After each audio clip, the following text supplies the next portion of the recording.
번째로 은탕님께서 지금 이런 질문을 해주셨는데 게이밍 성능을 올리려면 뭐를 업그레이드를 해야 되냐. 그리고 비알님께서 QHD 3060 Ti를 가려고 하는데 아까 보니 QHD면 4070 Ti 가라고 하셔서 어떻게 해야 하는지 다시 한번 질문 드려봅니다. 전반적인 컴퓨터 게이밍이 돌아가는 순서에 대해서 설명을 드려볼게요. 컴퓨터 게임이라고 하면요, 세 가지 정도를 둘 수 있을 것 같아요. 60% 정도는 얘가 해당하고, 20% 정도는 얘가 해당하고요, 10% 정도는 얘가 해당하는 것 같아요. 뭐냐면 60%는 그래픽카드가 게이밍을, 그리고 20% 정도는 이제 CPU.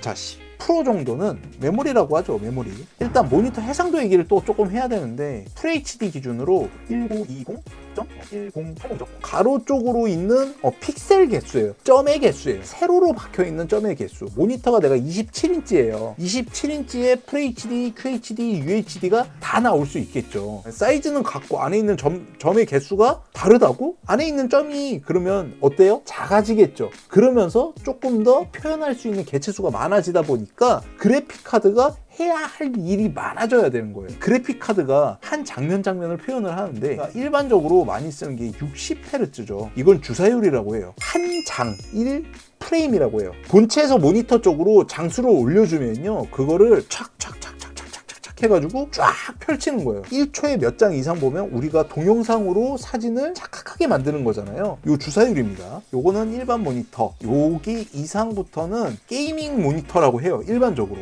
아까 첫 번째 질문이 뭐였죠? 게이밍 성능 올리려면 뭘 해야 되나요? 라고 했을 때 제일 첫 번째로 얘기할 수 있는 거는 60% 정도의 성능에 해당되는 요거를 올리는 게 가장 첫 번째예요. 그러면 여기 남아있는 이 친구들은 뭐를 하는 겁니까? 이제부터 잘 들어보세요. FHD에서 60장 표현하는 거랑 QHD에서 60장 표현하는 거랑 UHD에서 60장 표현하는 거랑 다르겠죠. 각각 점의 개수도 다르고 표현해야 되는 사이즈도 다르고, 우리가 알고 있는 한 장면 같은 경우에는 박혀있는 픽셀 수를 계산을 해서 올려야 돼요. 해상도가 높아지면 높아질수록 한 장을 만드는데 걸리는 부하량이 많아지는 게 정상이겠죠. FHD 같은 경우에는 우리가 말을 할 때 많은 장수를 표현하는데 조금 더 유리하고 적합하다라고 얘기를 하고요. 조금 더 선명한 화질을 얘기를 할 때는 4K라고 일반적으로 얘기를 많이 하는 그 UHD 해상도가 선명도가 강하다. FHD 같은 경우에는 FPS, 프레임 자체를 조금 더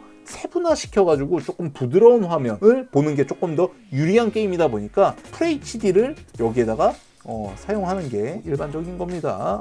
UHD 같은 경우에는 보통 제일 대표적으로 많이 하는 게 뭐냐면 RPG야, RPG. 좋은 화질, 조금 더 현실적인 그런 것들을 우리가 눈으로 보면서 조금 더 많이 즐기는 그런 게임이다 보니까 이런 취향들이 있다고 생각들을 합니다. 이 해상도들이 모여가지고 각각 가장 어울리는 그래픽 카드들이 있다고들 얘기를 해요. 요즘엔 효율로는 3060이 가장 효율이 좋다. 3060 Ti면 올라가지 않아도 된다. 하지만 게임이 모두 다 똑같지는 않잖아요. 이것들이 조금 그 안에서 바뀌기도 합니다. QHD에서 우리가 일반적으로 제일 많이 추천드렸었던 게 뭐냐면 3070 이상급, 요즘에는 4070 Ti라고들 얘기를 많이 하긴 합니다. 이거하고 갭차가 굉장히 많이 나잖아요. 자, 이쪽으로 가면 아무래도 아까 말씀드렸던 프레임이 아무래도 4070 쪽이 3070 쪽보다 많겠죠. 그 게임에 어울리는 그래픽 카드를 장착해야 되는 게 일반적으로 맞긴 합니다. UHD 같은 경우는 보통 요즘에는 거의 대동단결로 4090이 아니면 UHD를 론하지 마라 일반적으로 많이 하고, 자, 요 FPS 1초당 표현해 줄 수 있는 개체수가 많아지면 많아질수록 더 부하량이 많이 걸리는 건 그래픽 카드 쪽보다는 CPU 쪽이 조금 더 강하긴 해요. 한 장 이렇게 나오잖아요. 정리하는 게 거의 보통 CPU 쪽이다라고 생각하시면 조금 더 편하긴 편하실 거예요. 빨리 정리해서 올려주는 역할을 이 CPU가 한다.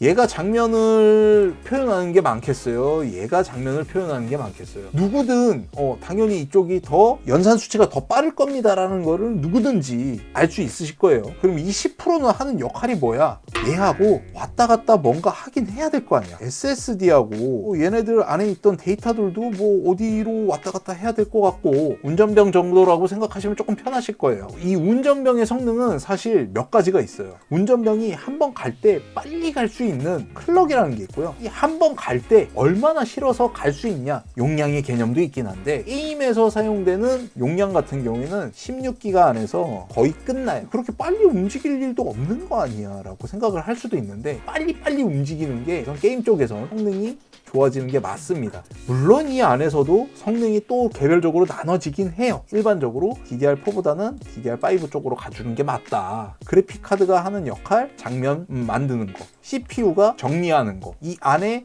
왔다 갔다 하는 걸 메모리가 하는 거라고 생각을 하시면 모든 게 거의 다 끝날 거예요. 각각 게임마다 어떤 해상도의 어떤 그래픽 카드를 집어넣어야 될지 노묘하게 복잡하게 꼬여 있긴 해요. 일반적으로 어느 정도 틀은 딱 정해져 있어요. 이 정도 선에서 일반적으로 기본적으로 알아야 할 하드웨어 지식은 거의 끝났을 겁니다.